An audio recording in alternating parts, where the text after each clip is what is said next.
प्रियंका और मोहित दोनों वर्किंग थे। उनके घर में कमला नाम की एक नौकरानी काम करती थी। घर की 3 चाबियां थी, जिसमें से एक चाबी कमला के पास रहती थी। वो प्रियंका और मोहित के जाने के बाद घर की साफ सफाई करने आती थी। हाँ कमला, बोलो क्या हुआ, फोन कैसे किया? मेम साहब, वो डिटर्जेंट पाउडर खत्म हो गया है। कहाँ रखा है?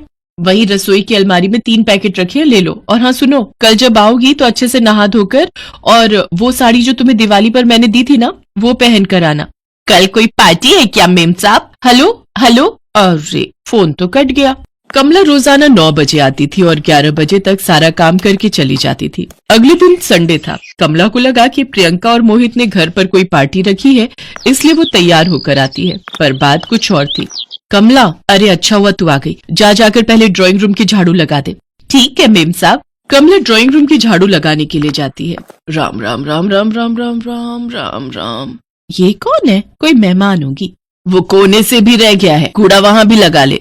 लगता है इनकी पूजा पूरी हो गई। नमस्ते कर देती हूँ। नमस्ते माता जी, मैंने आपको पहचाना नहीं, पहली बार आए हो? नमस्ते नमस्ते। अरे पहचानेगी कैसे, मैं तो गांव में रहती हूँ। मोहित मेरा बेटा है, सास हूँ मैं प्रियंका की। अपने बेटा बहू के घर रहने आई हूँ। जब से मोहित की शादी की है उसके बाद अब आना हुआ है। तेरे से पहले तो कोई और काम करती थी। तुझे कितना समय हो गया? जी माता जी, मुझे 1 साल होने वाला है। तभी प्रियंका आ जाती है। माँ जी, आप नाश्ते में दूध फल लोगे या आपके लिए बेसन का पूड़ा बना दूं? बेसन का पूड़ा रहने दे, मैं 1 गिलास दूध और केला ही ले लूंगी। ठीक है, मैं दूध गर्म कर देती हूँ। अच्छा कमला, ड्राइंग रूम की सफाई करके मेरे पास किचन में आ जाना। बड़ी जल्दी झाड़ू लगा ली तूने। इस कमरे की पलंग के नीचे से नहीं लिया? ले लिया माता जी, रोजाना ही लेती हूँ। भैया और मेम साहब तो सुबह सुबह ही चले जाते हैं, फिर मैं पीछे से काम पर आती हूँ। मतलब तू अकेली होती है घर में? हाँ माता जी, एक चाबी मेरे पास रहती है, इसलिए मैं पीछे से सारा काम कर देती हूँ। पूरा घर एक अकेली नौकरानी के ऊपर छोड़कर मोहित और प्रियंका चले जाते हैं। और माँ जी, ये दूध और फल। बहू, तुम दोनों एक नौकरानी के भरोसे पूरा घर छोड़कर चले जाते हो, ये तो बहुत गलत बात है। पीछे से राम जाने क्या करती होगी। क्या पता बिना साफ सफाई किए यहाँ से चली जाती हो, और पूरा घर तो खुला पड़ा है। कोई भरोसा थोड़ी है, कोई चीज इधर उधर कम हो भी जाए तो कुछ पता नहीं चलता। बहू, ये नौकरानियां ऐसी ही होती हैं। तभी कमला आ जाती है। प्रियंका की सास चुप हो जाती है। मेम साहब, वो सारा काम हो गया है, अब मैं जाऊं?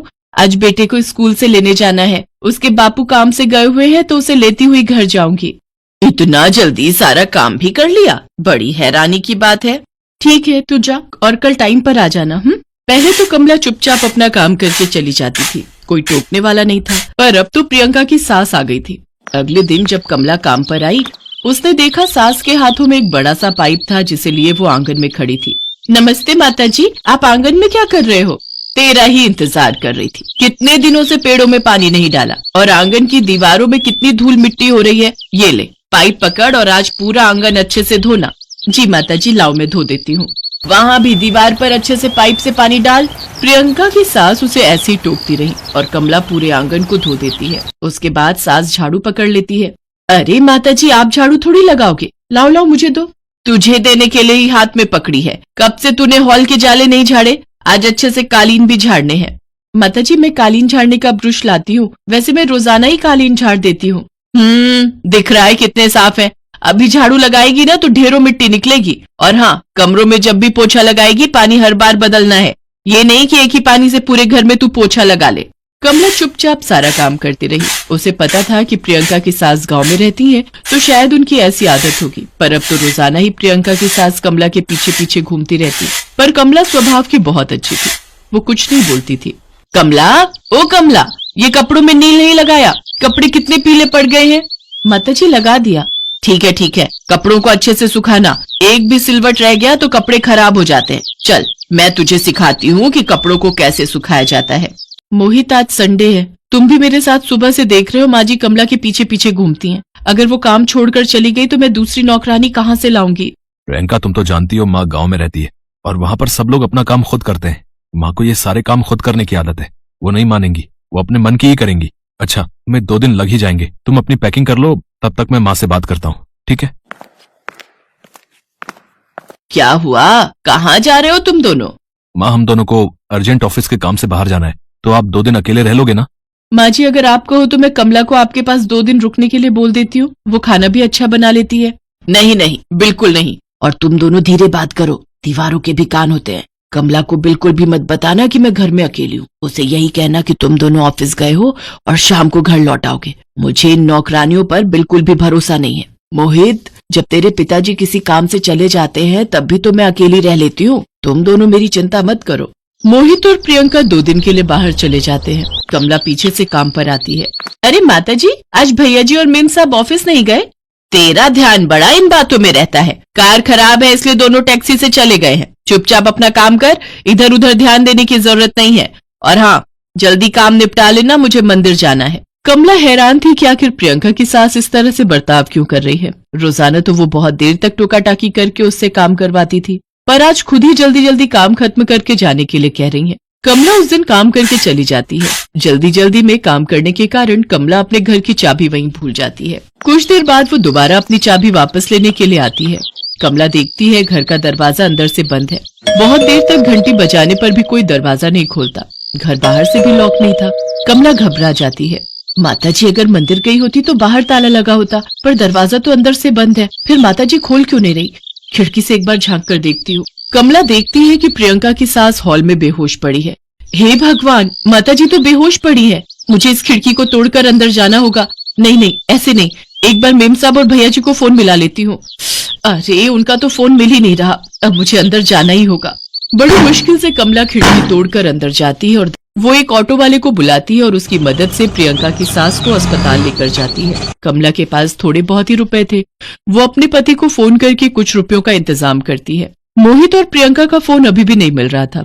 कुछ देर बाद जब डॉक्टर ट्रीटमेंट करते हैं तो प्रियंका की सास को होश आता है। कमला को पता चलता है कि मोहित और प्रियंका तो शहर से बाहर गए हुए हैं। अगले 2 दिन तक कमला प्रियंका की सास की बहुत सेवा करती है। मोहित और प्रियंका का फोन भी मिल चुका था। वो भी वापस आ जाते हैं। प्रियंका बहू, मोहित बेटा, मैं सचमुच बहुत गलत थी। कमला तो बहुत अच्छी है। उसने किसी अपने की तरह मेरी देखभाल की और मैं पता नहीं क्या क्या सोचती रही। तभी कमला भी आ जाती है। माताजी, अब कैसी तबीयत है? कमला, मैं बिल्कुल ठीक हूँ। तुमने मेरी इतनी सेवा जो की है, कमला, जो तुमने हमारे लिए किया उसके लिए थैंक यू। उस दिन से प्रियंका की सास कमला के साथ बहुत घुल मिल जाती हैं और उन्होंने अब उसे टोकना भी बंद कर दिया था। प्रीति की सास रमा बहुत ही घमंडी स्वभाव की थी और वैसा ही उसने अपने बेटे विकास और बेटी कोमल को बनाया था। प्रीति के ससुर ज्ञानचंद जानते थे कि विकास अपनी मां रमा के कहने पर ही चलता है, पर उनका मन था कि वो अपने बेटे विकास के लिए एक घरेलू और सुशील लड़की लाएं। इसीलिए उन्होंने अपने बचपन के मित्र जानकीनाथ की बेटी प्रीति को विकास के लिए चुना था। एक दिन सुबह सुबह, पापा जी, ये आपकी गर्मा गर्म अदरक वाली चाय। खुश रहो बहू, जीती रहो। पापा जी, मम्मी जी तो अभी उठी नहीं है, तो मुझे पता नहीं है कि आप लोग नाश्ते में क्या खाएंगे। आप ही बता दीजिए आज मैं नाश्ते में क्या बनाऊं। बहू, मुझे तू अपने हाथों से जो भी बनाकर खिलाएगी मुझे अच्छा ही लगेगा। प्रीति नाश्ते में आलू के पराठे बनाती है। पर मधु, ये क्या बनाया है? आलू के पराठे? तुझे पता है हम लोग नाश्ते में ये इतने घी वाले पराठे नहीं खाते। मुझे जूस और ब्रेड खाने की आदत है। आज तेरा दिमाग कहाँ चला गया? मम्मी जी, ये नाश्ता मैंने बनाया है। मैं अभी आपके लिए जूस ले आती हूँ। तुम्हें शादी करके तुम्हारे ससुर जी लाए हैं। मुझे न तुम कल पसंद थी और न आज पसंद हो। तुम क्या जानो अमीर खानदान का रहन सहन। छोटे घर की लड़कियों से शादी करने में यही प्रॉब्लम आती है। इसमें तुम्हारी कोई गलती नहीं है। तुमने बचपन से जो देखा है वही तो करोगी। मॉम, ये सब क्या है? मेरे कॉर्नफ्लेक्स कहाँ हैं?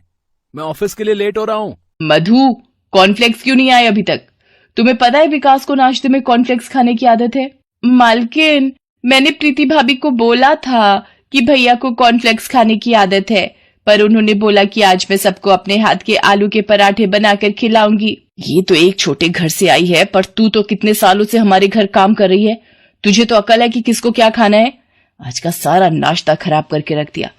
दोबारा ऐसी गलती हुई तो काम से निकालने में मुझे देर नहीं लगेगी।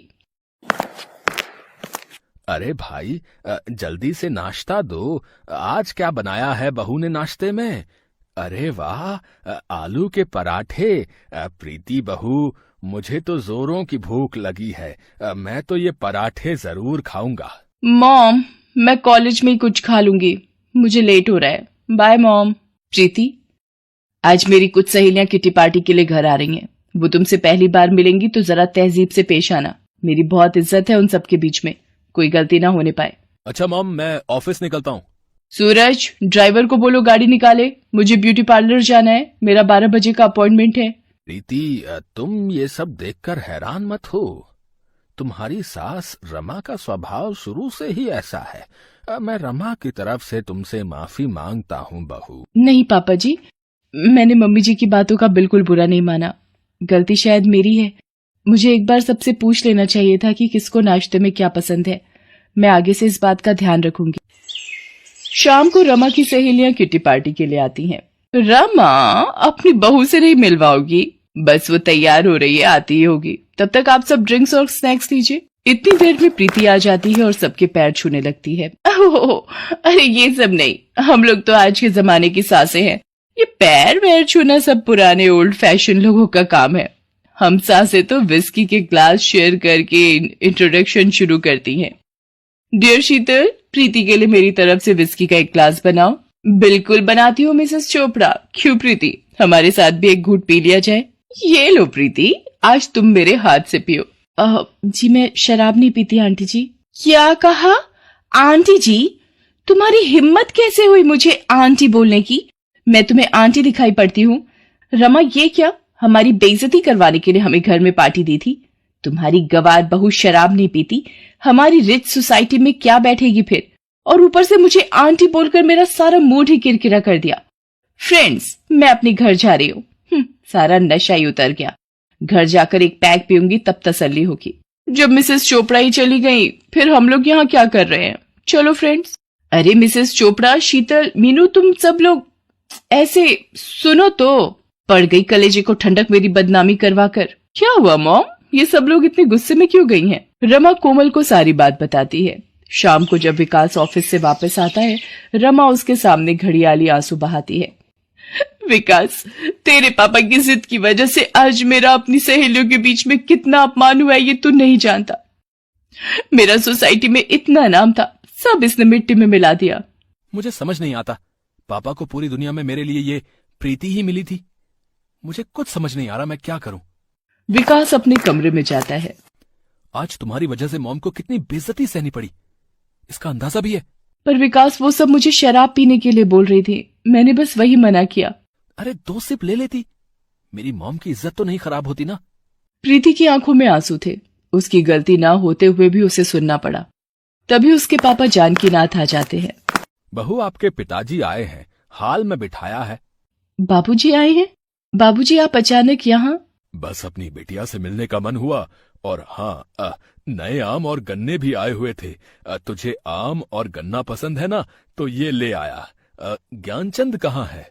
कहीं गया है क्या? वरना अब तक मेरे गले लग जाता।